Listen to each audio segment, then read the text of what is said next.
Hello students, welcome back in परकस sir online academy YouTube channel मां का आशीर्वाद। आज आपके बीच में कोऑर्डिनेट ज्योमेट्री का सेकंड पार्ट जो कि 10th क्लास का ये वीडियो आपको प्रोवाइड करवाया गया था। अभी पहला पार्ट कोऑर्डिनेट का, सेकंड पार्ट में आपको क्या चीजें मैं बताने जा रहा हूं उससे लगभग 2 से 3 मार्क्स के क्वेश्चन आपको पेपर में मिलेंगे, एकदम क्लियर है। सबसे पहले जो ये सेकंड पार्ट में कौन कौन सा फार्मूला हम यूज करेंगे, सबसे पहले हम फार्मूले को सीख लेते हैं। देखिए, तो ये सभी बोर्ड के, जैसा कि मैंने पहले ही पार्ट में बताया था कि खास करके यूपी बोर्ड का या सीबीएसई बोर्ड का तो सिलेबस था ही, पहला जो पार्ट था आपका।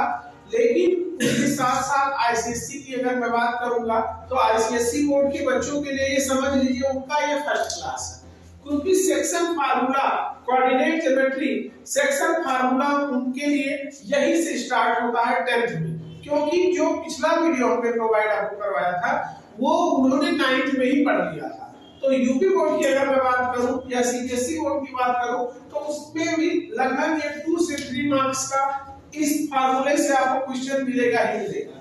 तो देखिए, देखते हैं सेक्शन फार्मूला हिंदी में जिसे कहा जाता है विभाजन बिंदु निर्देशांक। अब विभाजन बिंदु निर्देशांक होता क्या है, जैसे देखिए सपोज करिए हमने 2 पॉइंट कंसीडर किया, ए और बी, कोई लाइन है ए और बी, ए का कोऑर्डिनेट है x1 y1 और बी का कोऑर्डिनेट है x2 y2, और कोई पॉइंट है जो ए बी को इंटीरियर बाइसेक्ट कर रहा है, मतलब अंतः विभाजित कर रहा है। 2 पॉइंट है ए और बी, उनको ज्वाइन करने वाली लाइन को एक पॉइंट बी इसको इंटीरियर बाइसेक्ट कर रहा है, मतलब अंतः विभाजित कर रहा है। अंतः विभाजन बिंदु का निर्देशांक और अंतः विभाजन बिंदु के निर्देशांक को ही सेक्शन फार्मूला कहते हैं। अगर कहीं विभाजन बिंदु का निर्देशांक भी पूछता है तो आप उसको अंतः विभाजन ही मानेंगे, मतलब अंतः विभाजन के लिए अंतः विभाजन लिखना जरूरी नहीं है। अगर कहीं पे विभाजन भी लिखा रहे तो आप समझेंगे कि वो यही फार्मूला लगेगा, विभाजन बिंदु का निर्देशांक अंतः विभाजन। और ये दूसरा जो कि उसी पे बेस्ड फार्मूला है, ए और बी को कोई जो पॉइंट है, ए का कोऑर्डिनेट वही x1 y1, बी का कोऑर्डिनेट x2 y2, और बी कोई पॉइंट है जो ए और बी को एक्सटीरियर बाइसेक्ट कर रहा है, मतलब बाह्यता विभाजन कर रहा है। तो बाह्यता विभाजन का जब जिक्र होगा तो उसके लिए आपको बाह्य विभाजन बिंदु का निर्देशांक लिखा ही मिलेगा, लेकिन अंतः के लिए कोई जरूरी नहीं है कि अंतः विभाजन लिखा ही है। कभी भी अगर पूछता है कि विभाजन बिंदु का निर्देशांक बताइए तो आप ये फार्मूला लगाएंगे। देखिए फार्मूला क्या होता है, m1x, मान लिया हमने कि जो ये p है ये ab को m1 रेशियो m2 में बांटता है, मतलब a से p की जो डिस्टेंस है वो m1 है और p से b की डिस्टेंस m2 है। अब विभाजन बिंदु का निर्देशांक p का जो फार्मूला बनेगा क्या बनेगा, m1x2 plus m2x1 by m1 plus m2 common m1y2 plus m2y1 by m1 plus m2। देखिए अगर मैं बात करूं कुछ बुक्स में क्या होता है, m1 को लिखा रहता है m और m2 को लिखा रहता है n, तो आप उसमें परेशान नहीं होंगे क्योंकि ये दोनों जो है ये वेरिएबल क्वांटिटी है, यहाँ पे आप कुछ भी मान सकते हैं। जैसे यहाँ पे हमने m1 m2 माना है तो आपका मन करे तो आप m और n मान लीजिए। कुछ बुक्स में इसी फार्मूले को m और n फॉर्म में दिया गया है। m और n फॉर्म में क्या होगा, जहां पे हमने m1 लिखा है वहां पे आप m लिख दीजिए और जहां पे m2 लिखा है वहां पे आप n लिख दीजिए, बाकी और कोई चेंजिंग नहीं होगी। तो सबसे पहला फार्मूला जो हमने आपको बताया ये है अंतः विभाजन बिंदु का निर्देशांक, या इसको सेक्शन फार्मूला भी बोलते हैं, और ये है आपका बाह्यता विभाजन बिंदु का निर्देशांक, मतलब अगर कोई बिंदु बाह्य विभाजित कर रहा है तब उसका सूत्र ये होगा। अब अगला जो फार्मूला, ये भी इंपॉर्टेंट फार्मूला है, इसका अक्सर यूज होता है, मिड पॉइंट फार्मूला, मध्य बिंदु का निर्देशांक। कोई लाइन ए बी है, ए का निर्देशांक x1 y1, बी का निर्देशांक x2 y2 और विभाजन बिंदु जो है P, हमने माना P जो है वो ए बी को बाइसेक्ट कर रहा है, मतलब दो बराबर भागों में बांट रहा है। तो विभाजन में जो P का निर्देशांक बराबर होगा x1 plus x2 by 2, y1 plus y2 by 2। मतलब अगर हम विभाजन बिंदु का निर्देशांक निकालेंगे, मिड पॉइंट का कोऑर्डिनेट निकालते हैं, तो ये फार्मूला बनेगा x1 plus x2 by 2, y1 plus y2 by 2। चलिए, ये तीसरा जो है ये थोड़ा आउट ऑफ सिलेबस इसलिए मैं बोल रहा हूँ क्योंकि अगर बात की जाए चाहे सीबीएसई हो चाहे यूपी बोर्ड हो, उसमें इस फार्मूले का यूज नहीं है, क्योंकि जब से कोविड आया था, खास करके यूपी बोर्ड का सिलेबस जो है, सभी बोर्ड ने अपने सिलेबस को कुछ कम किया था, लेकिन यूपी बोर्ड ने कोरोना को थोड़ा ज्यादा सीरियस ले लिया, और इतना ही सीरियस नहीं लिया कि अपने सिलेबस को कंप्रेस करते करते इतना ज्यादा कंप्रेस कर दिया गया है कि बच्चों को पढ़ने के लिए बस समझ लीजिए कि दाल में नमक इतना है। हर सब्जेक्ट का, चाहे आप मैथ का खास करके कोई भी टॉपिक अगर यूपी बोर्ड का बच्चा पढ़ रहा है तो उसको बहुत कम पढ़ना रहता है। कम पढ़ना रहता तो आप खुद सोचिए, यहाँ तो कम पढ़ के बच्चे नंबर पा जाते हैं, लेकिन जब वही बच्चा आगे किसी कॉम्पिटिटिव एग्जाम में बैठेगा तब वहां तो ये नहीं देखा जाएगा ना कि हाँ ये सीबीएसई से पढ़ के आया है। मान लीजिए यही लड़का आईआईटी में बैठेगा, यही लड़का पॉलिटेक्निक का एग्जाम देता है, तब वहां बोर्ड की वैल्यू नहीं रहेगी। तो कहने का मतलब यह है, अब कोविड खत्म हो गया तो कहीं ना कहीं इस पे एनालिसिस होनी चाहिए, और आने वाले समय पे जो सिलेबस है, जैसे हमारे कहने का मतलब 10 चैप्टर ना रहे, 5 ही चैप्टर रहे, लेकिन उस 5 चैप्टर को फुलफिल किया जाए, बाकी आगे का चैप्टर अगले क्लास में कर दिया जाए। लेकिन ऐसा नहीं है, क्योंकि अब देखिए ये आईसीएसई बोर्ड वाले बच्चे इस फार्मूले को भी वो पढ़ रहे हैं। जैसे अभी मैं भी कोऑर्डिनेट की बात करूं, कोऑर्डिनेट का जो हमने फर्स्ट पार्ट आपको दिया है, आईसीएसई वाले बच्चे 9th में ही पढ़ ले रहे हैं, तो ऐसा नहीं होना चाहिए। Government one nation one election पे तो बात कर रही है, लेकिन वन नेशन वन एजुकेशन पे बात नहीं कर रही है, जो कि ज्यादा सोचनीय बिंदु है। वन नेशन वन इलेक्शन से ज्यादा जरूरी है वन नेशन वन एजुकेशन, मतलब एक ही शिक्षा पद्धति लागू हो पूरे देश में। वहां पे ना तो किसी स्टेट की बात हो, ना तो किसी और किसी बोर्ड की बात हो, मतलब एक ही पैटर्न पे पढ़ाई हर जगह के बच्चे करें। इससे कंपटीशन थोड़ा अच्छा होगा और पढ़ने में भी ज्यादा अच्छा लगेगा बच्चों को। तो चलिए मैं बता दे रहा हूँ आपको, अगर कोई ट्रायंगल है, ट्रायंगल के सेंट्रॉयड, सेंट्रॉयड का हिंदी होता है केंद्रक, त्रिभुज केंद्रक का निर्देशांक, त्रिभुज के केंद्रक का निर्देशांक ये होगा। मान लिया गया कि त्रिभुज में 3 वर्टेक्स होते हैं, पहले वर्टेक्स का कोऑर्डिनेट x1 y1, दूसरे का x2 y2 और तीसरे का x3 y3, और सेंट्रॉयड अगर केंद्रक का निर्देशांक निकालते हैं तो x1 plus x2 plus x3 y3, y1 plus y2 plus y3 y3। इस तरीके से मैंने आपको प्रोवाइड करवाया है। अभी क्या जितने फार्मूले मुझे आज यूज करने हैं, क्योंकि ये कोऑर्डिनेट का सेकंड पार्ट हमने बताया था कि ट्रिग्नोमेट्री की तरह कोऑर्डिनेट ज्योमेट्री को भी मैं पार्ट पार्ट करके आपको प्रोवाइड करवाऊंगा, जिससे क्योंकि ये सब नंबर गेनिंग चैप्टर है, क्योंकि यहाँ से ज्यादा क्वेश्चन पूछे जाते हैं बोर्ड एग्जाम में, 10 से 12 नंबर के क्वेश्चन पूछे जाते हैं।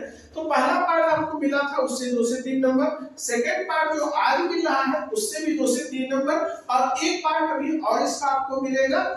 ठीक, तो अब सेकंड पार्ट में जो भी फार्मूले को यूज करने हैं उसको मैंने आपको बता दिया। अब एक एक करके सभी फार्मूले पे एक एक दो क्वेश्चन कर लेते हैं। चलिए, तो पहला जो फार्मूला मैंने आपको बताया है उस पे क्वेश्चन कुछ कर लेते हैं। पहला क्वेश्चन जैसा कि लिखा है, उस विभाजन बिंदु का निर्देशांक ज्ञात कीजिए जो बिंदुओं इतने इतने को 2:2 के अनुपात में बांटती है। मतलब 1 2 बिंदु है, 3,5 और 8,10, और इस विभाजन बिंदु P का निर्देशांक आपको निकालना है, और M1 और M2 की वैल्यू दी गई है कितनी, M1 की वैल्यू है 2 और M2 की वैल्यू है 3। अब देखिए इसी फार्मूले में आपको वैल्यू रख देनी है। विभाजन बिंदु का निर्देशांक दिया गया, सॉरी निकालना है, दो बिंदुओं के निर्देशांक दिए गए हैं और जो विभाजित कर रहा है उसका रेशियो की वैल्यू दी गई है। ठीक है, तो अब इसको सॉल्व कर देते हैं। देखिए विभाजन बिंदु फार्मूला यहाँ लिखा है, इसी पे मैं वैल्यू पुट कर रहा हूँ। m1 x2 ये होगा x1 y1 और ये होगा x2 y2। ठीक है, तो चलिए, और ये आपका होता है m1 और ये होता है m2।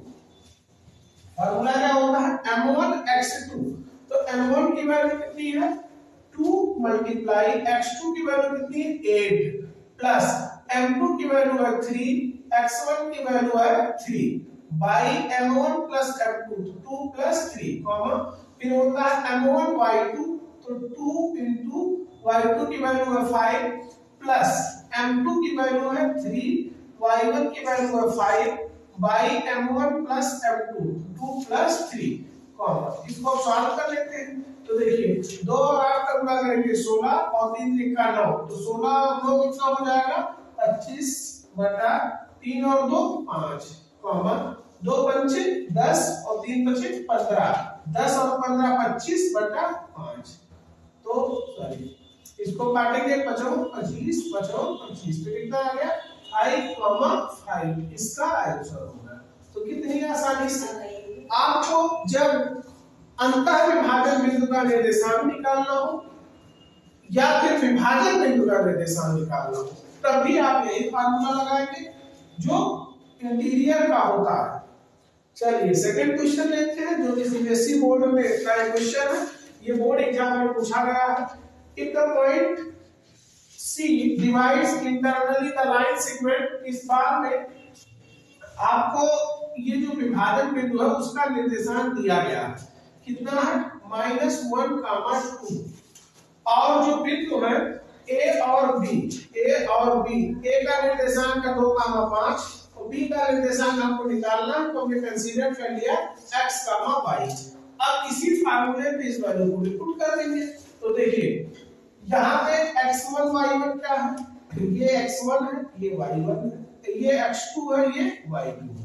विभाजन बिंदु का निर्देशांक इक्वल होता है, तो विभाजन बिंदु का निर्देशांक कितना है -1, 2 इक्वल देखिए m1 y2, तो सॉरी m1 x2, तो m1 की वैल्यू कितनी है, m1 की वैल्यू 3 और m2 की वैल्यू है 4। तो देखिए यहाँ पे m1 की वैल्यू 3 और m1 x2 की वैल्यू कितनी है x plus m2 x1 by m1 plus m2 comma m1 y2, तो 3 into y plus m2 y1 by m1 plus m2। Solve करते हैं -1, 2 equal 3x plus 8 by 7 comma 3 और y को multiply 3y plus 5 4 20 by 7। तो देखिए यहाँ से आपने सॉल्व किया, क्या विभाजन बिंदु के निर्देशांक दिए गए थे, हमको दूसरा जो छोर होता है b उसका कोऑर्डिनेट निकालना है इस क्वेश्चन में। तो चलिए अब मैं क्या करूंगा, दोनों तरफ के कोऑर्डिनेट का कंपेयर कर देंगे, कंपेयरिंग बोथ साइड। तो यहाँ पे मैं लिखता हूँ इसको, देखिए तो यहाँ से क्या आ जाएगा -1 इक्वल x वाला कोऑर्डिनेट x के इक्वल y वाला कोऑर्डिनेट y के इक्वल x वाला जो कोऑर्डिनेट है वो कितना है -1। तो यहाँ पे लिखेंगे आप -1 इक्वल x का कोऑर्डिनेट कितना है 3x प्लस 8 बाई 7। इसको और सॉल्व करेंगे, इधर जाएगा तो -7 इक्वल 3x प्लस 8 इधर जाएगा तो 8 और 7 8 इधर जाएगा प्लस होगा, 8 में से 7 जाएगा 1, तो 3x इक्वल -7 -8, तो 3x इक्वल -15, तो x इक्वल -15 बाई 3 5 या 15, तो x की वैल्यू क्या आ गई -5। ऐसे ही y की वैल्यू निकाल लेंगे, y की वैल्यू निकालेंगे क्या आएगा 2 इक्वल 3y प्लस 50 बाई 7। अब इसकी वैल्यू y की क्या आएगी, आप इसको सॉल्व करके कमेंट में आपको बताएंगे कि y की वैल्यू क्या आएगी। बहुत आसानी से आप, क्योंकि मैं ये बता दिया हूँ आपको पहले ही कि ये जो वीडियो आपको सेकंड पार्ट मिल रहा है इससे 2 से 3 नंबर क्वेश्चन आपको मिलेंगे। क्लियर? तो इस तरीके से 2 टाइप के क्वेश्चन हमने लिए। सबसे पहले हमको पॉइंट्स गिवन था, आपको निकालना क्या था, जो विभाजित करता है विभाजन बिंदु का निर्देशांक निकालना था। दूसरे क्वेश्चन में विभाजन बिंदु का निर्देशांक दिया गया था, हमको दूसरे छोर वाले बिंदु का निर्देशांक निकालना था। ठीक है, चलिए अब तीसरे वाले फार्मूले पे क्वेश्चन कर लेते हैं। तो चलिए जो तीसरा फार्मूला मैं आपको बताया इस पे क्वेश्चन कर लेते हैं। 2 बिंदु दिए गए हैं, दोनों बिंदु के मध्य बिंदु का निर्देशांक निकालना है। मध्य बिंदु के निर्देशांक का फार्मूला क्या होता है, दोनों बिंदु ले लेते हैं, 3, -4, -5, 8। ये होगा x1 y1, ये होगा x2 y2। फार्मूला होता है x1 + x2 y2, y1 + y2 2 equal x1 की वैल्यू है 3 और -5 y2, y1 की वैल्यू क्या है, y1 की वैल्यू -4 + y2 8/2। इसको सॉल्व करेंगे, 3 में से 5 जाएगा -2/2, 8 में से 4 आएगा 4/2, तो कैंसिल हो जाएगा, ये 2 आ जाएगा, आया कितना -1, 2। ठीक है, इसी तरीके से देखिए एक ज्योमेट्री से रिलेटेड क्वेश्चन जो होता आसान है लेकिन थोड़ा सा परेशान हो जाते हैं कि ज्योमेट्री कहां से आ गई। देखिए एक वृत्त बनाएंगे, वृत्त के व्यास के सिरों के निर्देशांक दिए गए हैं। तो मान लीजिए वृत्त का व्यास है 5, 3 और 3, 1 दिया गया है। केंद्र का निर्देशांक हमको निकालना है। केंद्र का निर्देशांक मान लीजिए हमने x, y मान लिया। अब आपको पता है कि वृत्त का जो केंद्र होता है वो व्यास का मध्य बिंदु होता है। तो मध्य बिंदु का निर्देशांक x, y बराबर x1 + x2/2, y1 + y2/2। तो 5 और 3 8/2, 3 और 1 4/2। कैंसिल करेंगे, 2 चौक 8 और 2 दूना 4, तो कितना आ गया 4, 2। कितने आसानी से आपने क्वेश्चन लगा लिया। सेम है, देखिए यहाँ पे दिया गया है आपको व्यास सिरों के केंद्र का निर्देशांक दे रखा है 5, 3 और व्यास सिरों का निर्देशांक, एक सिरे का निर्देशांक 3, 2 है, दूसरे सिरे का निर्देशांक हम x y मान लेंगे और x y की वैल्यू क्या आएगी आप सॉल्व करके कमेंट में इसका आंसर आप खुद बताएंगे।